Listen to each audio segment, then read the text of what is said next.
오늘 이 밤에 주신 하나님의 말씀은 시편 58편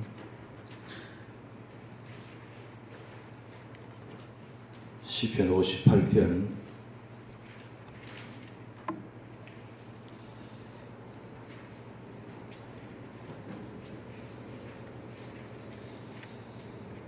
찾으셨으면 우리 표저 두 줄만 읽도록 하겠습니다. 시작.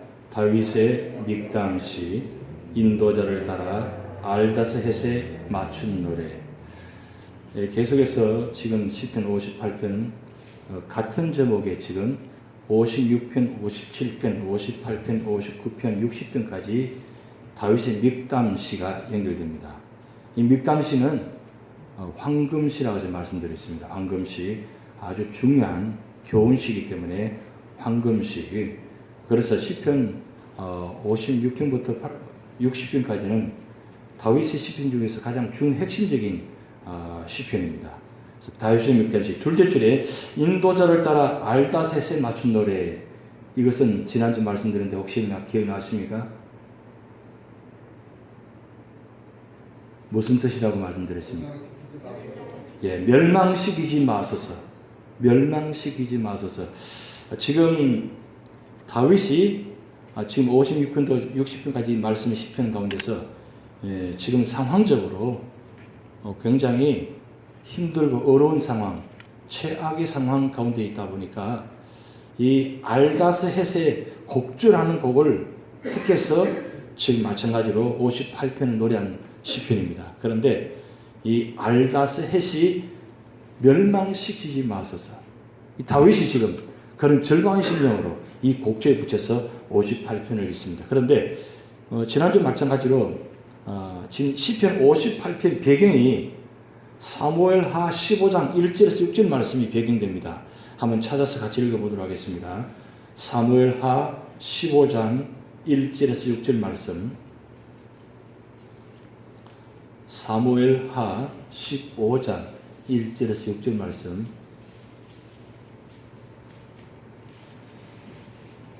(1절에서) 6절 말씀까지 한 절씩 우리 교독하도록 하겠습니다.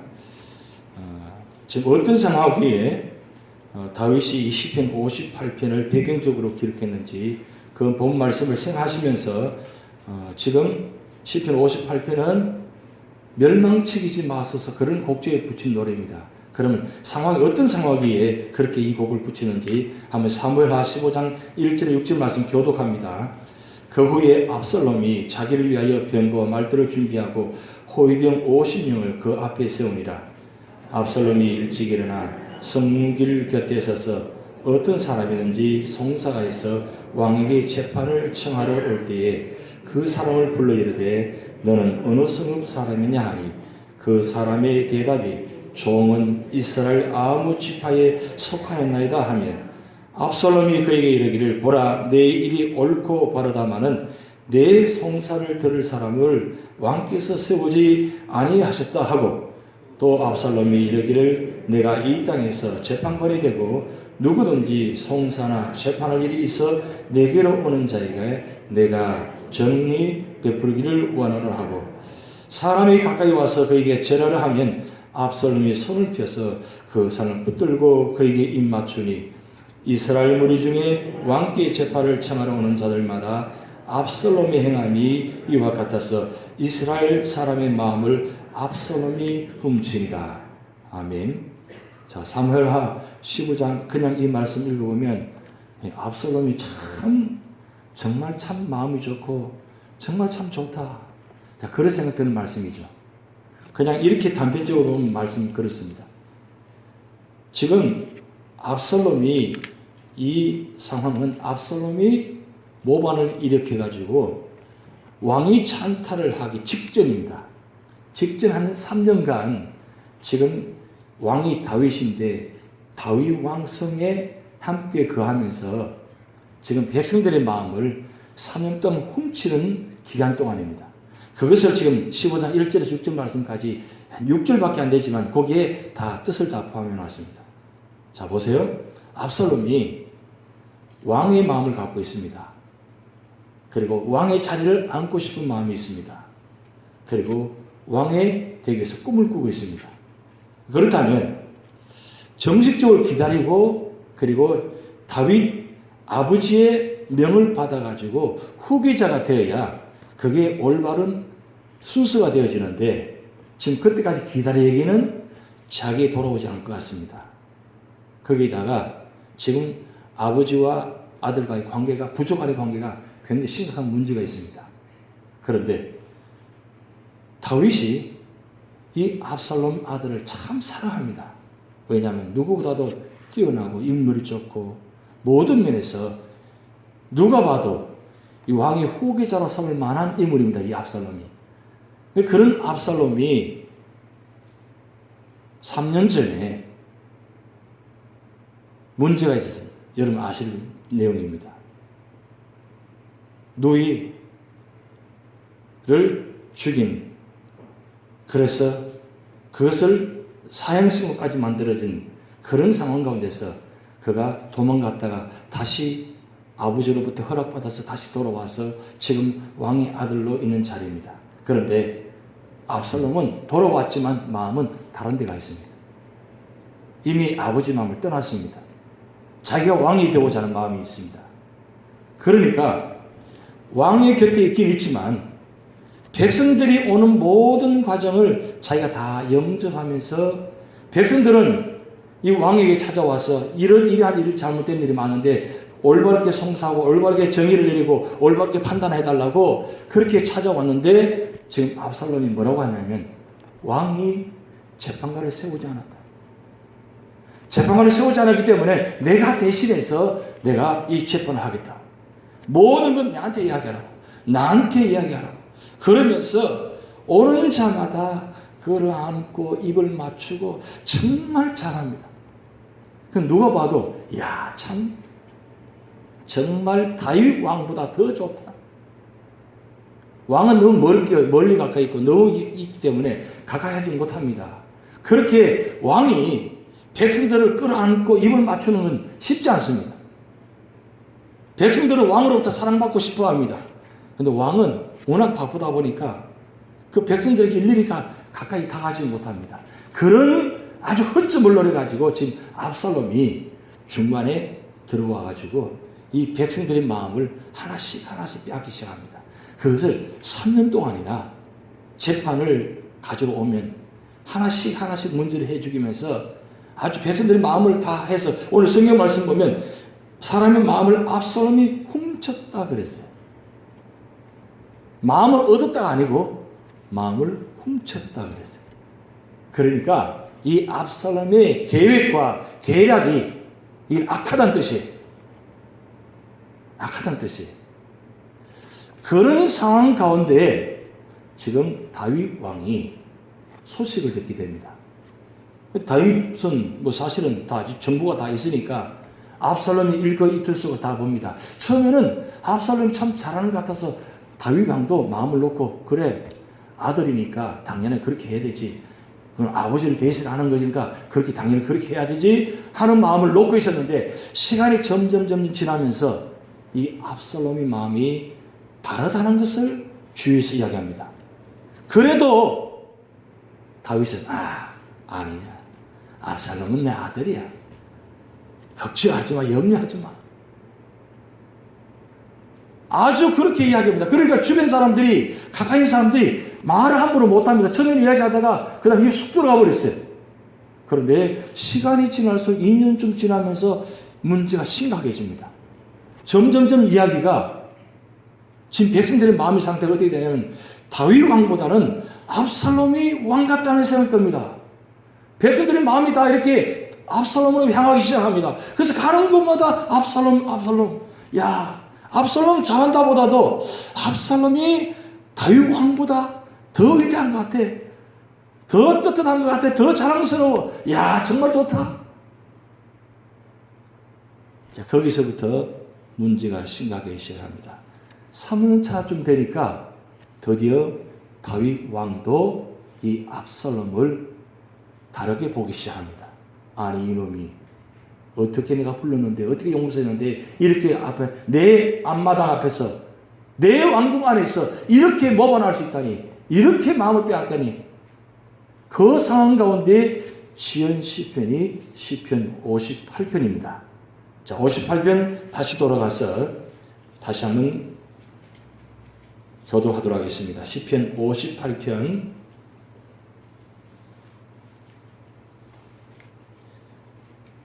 1절부터 5절까지 이 다윗이 압살롬을 그 악인에 대해서 고발하는 장면이 나타나고 그 다음 6절부터 9절까지는 다윗의 저주가 나타납니다.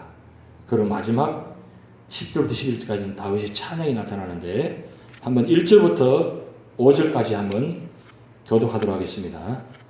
통치자들아 너희가 정의를 말해야 하거늘 어찌 잠잠하냐. 인자들아 너희가 올바르게 판결해야 하거늘 어찌 잠잠하냐. 아직도 너희가 중심의 악을 행하며 땅에서 너희 손으로 폭력을 달아주는도다. 악인은 모태에서부터 떨어졌으며 나면서부터 곁길로 나아가 거짓을 말한도다. 그들의 독은 뱀의 독 같으며 그들은 길을 막은 기머리 독사 같으니 술사에 흘리는 소리도 듣지 않고 능숙한 술괴의 요술도 따르지 아니하는 독사로다. 지금 1절부터 5절까지 보면 다윗이 지금 고발합니다. 지금 고발하는데 누굴 향해서 고발하냐가 중요합니다. 세상 법정에다가 고발하는 것이 아니고 지금 이 압살롬과 그의 일당들이 하는 형태가 굉장히 정의롭고 굉장히 올바른 것 같고 굉장히 백성들을 위하는 것 같은데 사실은 시간이 지나니까 그것이 아니라는 것을 지금 보여줍니다. 그래서 1절 말씀에 통치자들아 너희가 정의를 말해야 하거늘 어찌 잠잠하냐. 그리고 인자들아 너희가 올바르게 판결해야 하거늘 어찌 잠잠하냐. 지금 보세요. 정의를 말한다고 하면서 정의를 말하지 않아요. 올바르게 판결한다고 하면서 올바르게 판결하지 않습니다. 지금 할 때는 그 말이 맞는 것 같아요. 근데 시간이 지나고 보니까 그것이 아니에요. 의도가 다분히 사람을 교묘히 해치고 교묘히 다른 방법으로 가게 만듭니다. 당시에는 그 판결을 내릴 때는 이 말이 맞는 것 같고 정의롭고 올바른 그 판결인 것 같았는데 시간이 지나고 보니까 그게 아니라는 거예요. 누가요? 지금 압살롬과 그 일당들이 지금 하는 형태의 모습입니다. 그리고 2절 말씀 보면 아직도 너희가 중심의 악을 행하며 땅에서 너희 손으로 폭력을 달아주는도다. 이분은 악을 행하는 겁니다. 자, 앞에서는 인정하고 앞에서는 판결을 잘하는 것 같습니다. 그런데 뒤에 가서는 뒤통수를 치는 거예요. 처음에 백성들은 와서 앞에 올바르게 판결하게 주니까 그래 이제는 제대로 되어 가는구나. 이 나라가 올바르게 되어 가는구나. 그렇게 생각이 들었는데 시간이 지나고 보니까 이 압살롬과 그 일당들이 그저 마음만 빼앗기 위해서 판결만 하지 실제로 판결을 해놓고 난 다음 뒤돌아서는 판결이 되어버리는 거예요. 그게 한두 분이 아닙니다. 처음에는 그럴 수 있겠지 했는데 시간이 지나고 보니까 이게 아니에요. 그 소식을 들은 다윗이 지금 고발한 장면입니다. 정의를 말한다고 왜 정의를 제대로 말하지 않느냐. 판결을 한다고 해서 왜 판결을 그렇게 하느냐고. 누구에게 고발하냐. 사람들에게 고발하는 것이 아니라 지금 하나님께 지금 이야기를 아뢰는 겁니다. 하나님, 지금 저 압살롬 저 일당들 보세요. 저렇게 두고서는 되겠습니까? 정의를 말한다는 거 백성들 마음을 빼앗아가지고는 결국 자기 뜻대로 만들어가는 모습을 보시고 제대로 두어가는 큰일 나겠습니다. 그 모습을 세상에다 이야기하지 않고 하나님께 지금 기도하는 장면에는 나타납니다. 그리고 3절부터 5절까지 말씀 보면 이렇습니다. 그들이 악행하는 모습인데 어떻게 하는 거 보십시오. 악인은 모태에서도 멀어졌으며 남에서부터 곁길로 나가 거짓을 말한도다. 지금 무슨 뜻입니까? 이들이 하는 거짓말이 가만히 들여다보니까 어느 시점이 지나가지고 나이가 나중되어서 거짓을 말하는 것이 아니라 아예 처음부터 거짓을 일삼는 사람들이 근데 압살롬과 그의 함께하는 일당들이, 압살롬도 나쁘지만 압살롬과 함께한 사람들이 가만히 들여다보니까 좋은 사람이 모인 것이 아니라 평소에 늘 기만하고 술수 부리는 사람들, 어떻게 하면 기회를 잡아가지고 자기 자리를 차지하고 할 수만 있으면 사람들 끌어내려가지고 자기의 자리를 차지하는 그런 사람들이 지금 압살롬 주변에 모여가지고 지금 압살롬을 옹호해가지고 지금 함께 지금 모의를 꾸미고 있단 말이에요. 아예 처음부터 이 사람들은 거짓을 말하는 아주 정말 나쁜 사람들이에요. 그런데 여기 보면 4절 5절 말씀이 이렇게 나옵니다. 그들의 독은 뱀의 독 같으며 그들은 길을 막은 기몰기 독사 같으니 술사에 홀리는 소리도 듣지 않고 능숙한 술의 요술도 따르지 아니하는 독사로다. 여러분, 독은, 뱀이 독이 있으면 굉장히 무섭습니다. 독이 물리면 독이 급속히 퍼뜨려져 가지고 사람을 죽게 만듭니다. 그런데 지금 비유를 그렇게 합니다. 지금 압살롬과 그의 사람들이 이 뱀 같은 존재라는 거예요. 뱀 같은 존재인데 아예 그 장면을 몰아가지고는 놓지 않는다는 거예요. 그리고 그 한번 물리면 이 독이 퍼져가 사람 죽게 만드는 것처럼 한번 이 압살롬과 그 일당들에게 물리면, 잡히면 이 압살롬과 그 일당들이 끝까지 놓아주지 않습니다. 어떻게 하든지 모략해서 사실은 심지어는 아만이 아무도 모르게 그 사람들을 아무도 모르게, 지도서도 모르게 죽여버립니다. 여러분, 예루살렘 성 주변에 갑자기 어느 순간부터 사람들이 자꾸 사라졌다, 없어졌다 이런 말이 들리기 시작합니다.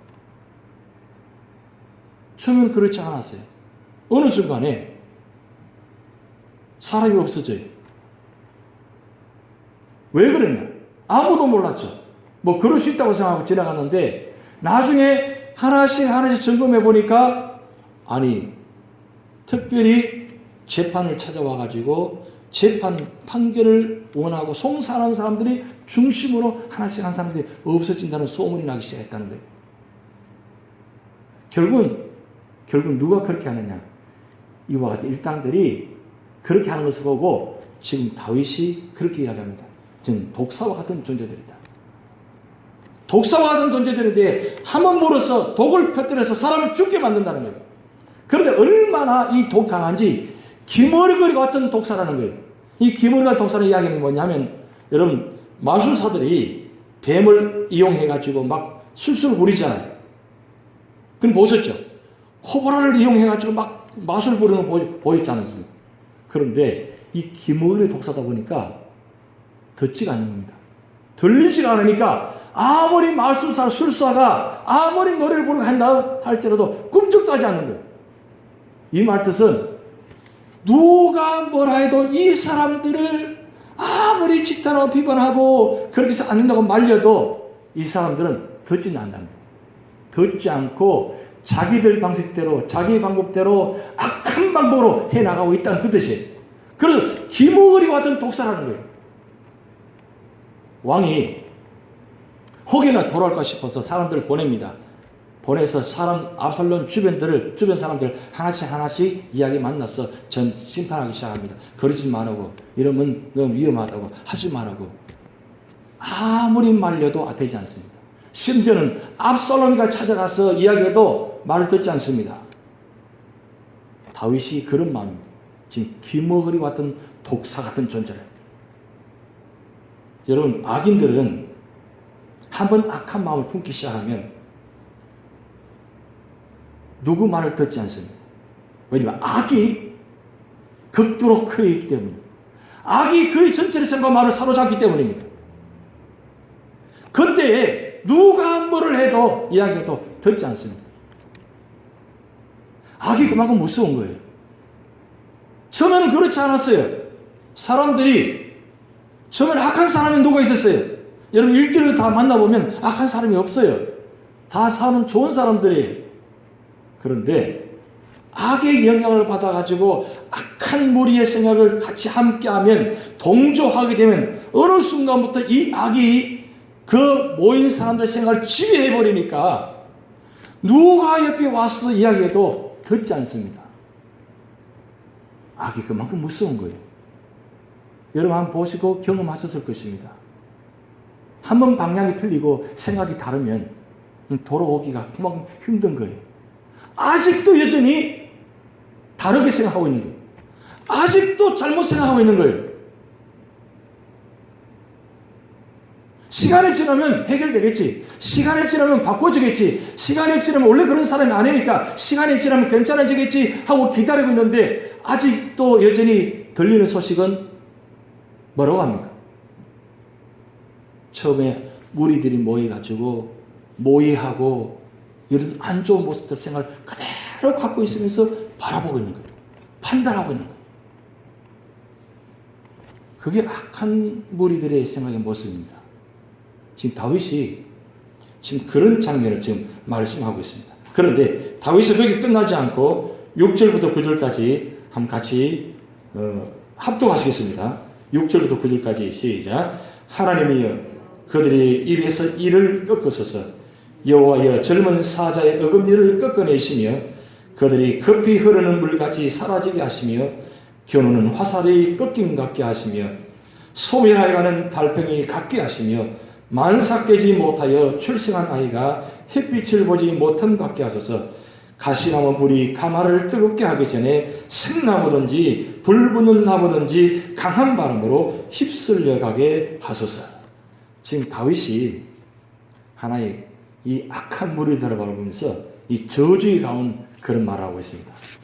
악인의 신속한 멸망에 대한 저주입니다. 지금 6가지인데 첫째는 이와 어금니를 꺾으소서. 지금 이는 뭡니까? 독사입니다. 독사의 이를 꺾으라는 거예요. 왜? 이를 꺾어야만 이 독이 퍼지기 못하게 하니까. 그리고 사자의 어금니를 어떻게 합니까? 꺾으소서. 이 사람으로 할 수 없는 일들입니다. 하나님께서 이 독사의 이를 사자의 어금니를 꺾어 주옵소서. 왜? 더 이상 이런 악한 무리들이 다른 사람에게 영향을 주지 못하도록 지금 이야기하고 있는 거예요. 두 번째로 보면 급히 흐르는 물같이 사라지게 하소서. 그렇게 나타납니다. 여러분 물이 얼마나 빨리 지나갑니다. 물이 그래서 무섭다고 합니다. 위에서 흐르는 물은 이 막기가 얼마나 힘든지 몰라요. 한 번 물이 쌓여서 흘러넘쳐서 내려갈 때는 이거는 누구도 막지 못합니다. 그걸 지금 악한 무리들에게 급히 흐르는 물까지 사라지게 하소서. 그냥 적당히 시간을 둬서 사라지는 안 돼요. 급히 사라져야 돼요. 왜? 이렇게 두다가는 지금 이스라엘 전체가 다 큰일 나겠어요. 즉 그 마음을 지금 말하고 있는 겁니다. 자, 그 다음 세 번째 보면 7절 말씀을 통해서 봅니다. 겨누는 화살이 꺾임 같게 하소서.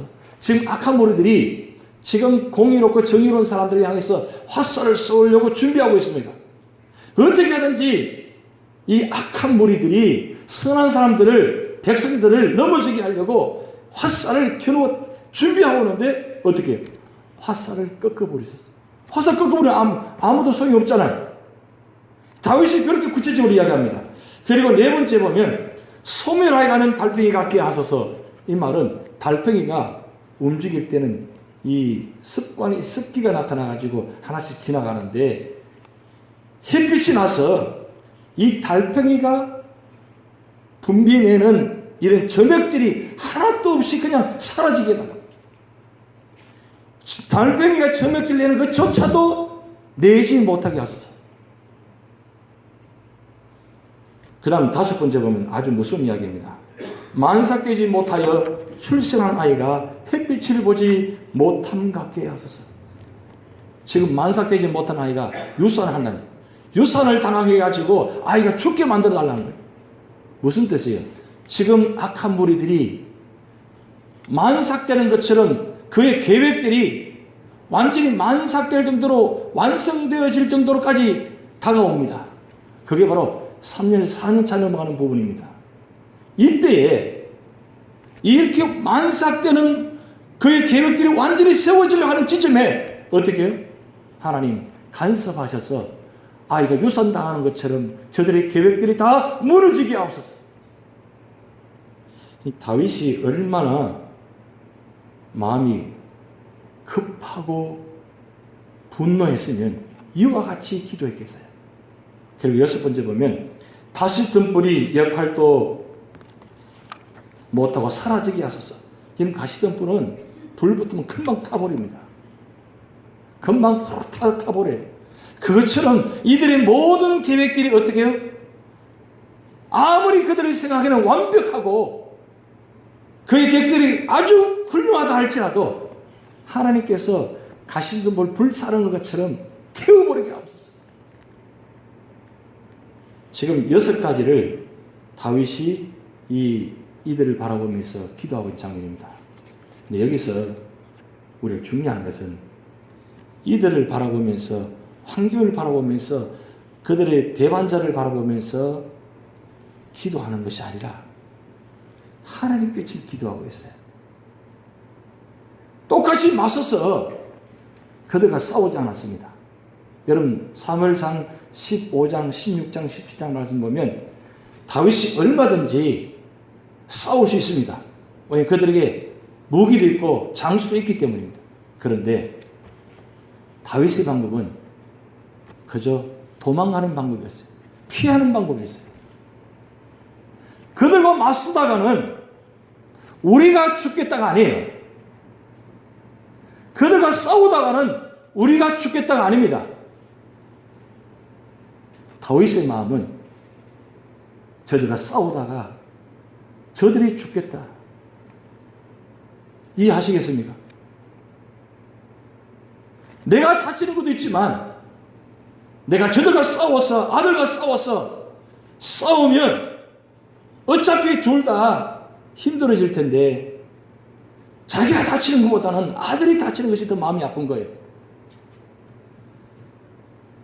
이게 벌써 압살롬의 마음과 다윗의 마음의 차이점이 있습니다.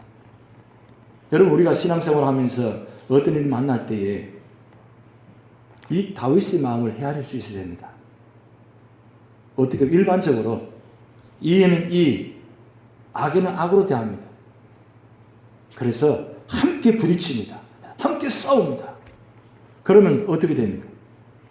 둘 다 망신창이 되는 거예요. 누가 이겼다고도 할 수 없는 거예요. 결국 이기고도 지는 싸움이 바로 일반적인 세상 싸움입니다. 이긴 것 같죠?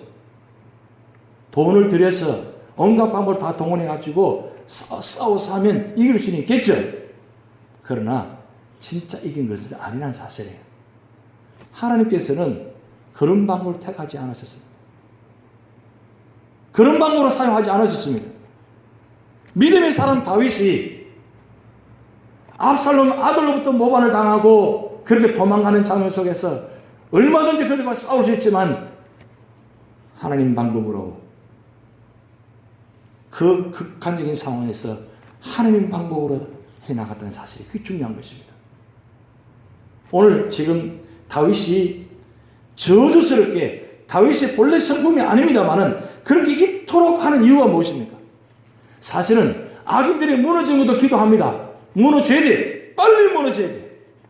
빨리 무너져야 되는데 빨리 무너지는 이유가 뭐냐? 백성들도 다치지만 사실은 이 압살롬과 이 사람들이 빨리 돌아오기를 원하는 마음이에요.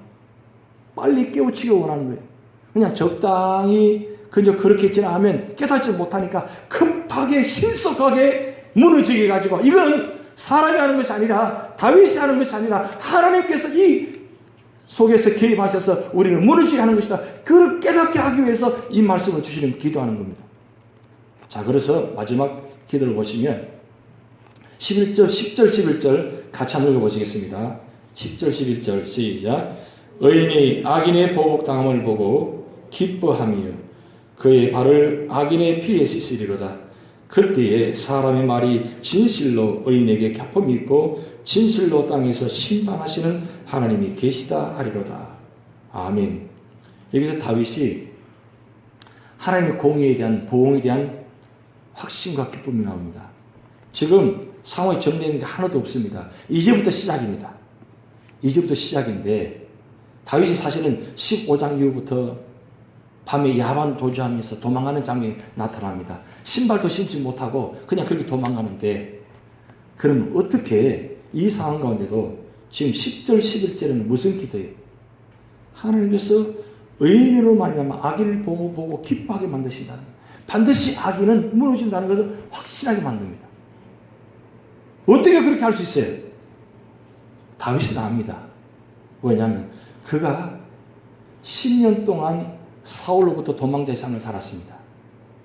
그리고 왕이 되고 난 후에 30년간 그가 왕으로서 전쟁을 치르면서 수많은 전쟁에서 수많은 현장 속에서 하나님이 어떤 분인가를 그는 체험했기 때문입니다. 그러기에 하나님은 공의로운 사람, 정직한 사람은 반드시 보호하신다. 이걸 체험했다는 사실이에요. 그러기에 웬만한 사람 같으면 같이 함께 싸우죠. 근데 그렇지 않았다는 거예요. 그저 피했다는 거예요. 피했다는 겁니다. 사실은 도망갔다라고 할 수 있을 만한 상황입니다. 왜냐하면 그의 표정과 그의 모습들을 보면 그래요. 눈물을 흘리면서 머리를 헝클이고 신발도 신지 못하고 야밤도주하는 장면이죠. 이거는 뭐 도망간 거는 마찬가지예요. 그런데 다윗은 도망한 것이 아니고 피했다는 겁니다. 누구에게 피했어요? 아무도 모르는 곳에, 아무도 따라오지 못하는 곳에 피한 것이 아니고 누구에게 피했냐면 하나님께 피했다는 사실이에요. 이게 중요합니다. 우리가 어려울 때, 힘들 때에 그 문제에 피하지 마시고 거기에 몰입돼 넘어가지 마시고 하나님께 피하시기 바랍니다. 하나님께 피하는 장면이 어디예요? 하나님 피하는 장소가 어디예요? 하나님 피하는 장소가 어디예요? 교회잖아요. 기도의 자리잖아요. 말씀의 자리잖아요. 하나님께서 보호하시는 자리, 하나님의 그 그늘 아래, 날개 안에 보호함 받는 것, 이건 다윗이 이미 오래전부터 경험했기 때문에 압살롬처럼 하지 않았다는 사실입니다. 일반 세상적인 방법을 하지 않았다는 사실입니다. 그럼 오늘 우리 주시는 교훈은 뭡니까? 우리가 어려울 때 다윗처럼 말이에요. 하나님께 피하는 성도가 되셔야 됩니다. 그리고 확신하셔야 됩니다. 내가 진실되고 정직하게 살아왔다면 하나님이 선택하는 사람은 하나님 반드시 보호하시고 축복하신다. 그 확신. 그러면서 마지막 11절에 뭐라고 고백하고 있습니까? 이렇게 고백합니다. 그때 사람의 말에 진실로 의인에게 갚음이 있고 진실로 땅에서 심판하시는 하나님이 계시다. 자, 여기 보세요.